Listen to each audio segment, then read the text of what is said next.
So another one upper loft. Come to this E125 fault. Honestly, normally that is a circulation problem, a pump, something like that. So I'll take you with me, explain what's going on. Managed to open my bag in the end. If you saw me messing about trying to open that, I'll try to do this one-handed.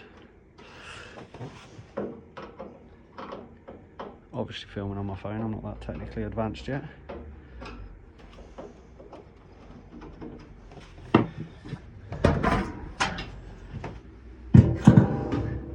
So straight away, what I'm seeing there is the Grundfos pump isn't flashing. Normally this should be a little green LED.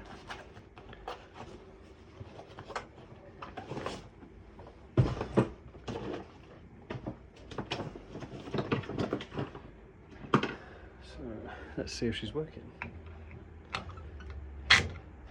It is working, which is strange.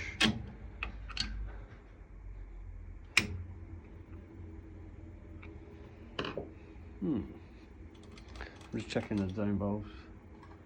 Make sure they're open. It must be air related. I'm just going to pop you the zone there a second. Leaky. No, not air. Got circulation.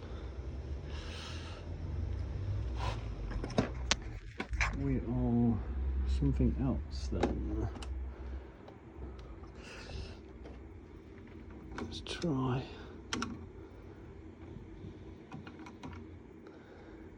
Just 1 second, I'll put you down here.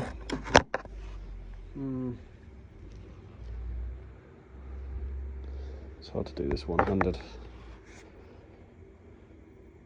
So what you've just missed in that short clip, honest with you, zone valves are open, so we know we've got a demand, so we know the clock and everything downstairs is working, pump spinning, the boiler was sat in an E125 fault. I've literally reset the boiler, it's come on, fired up.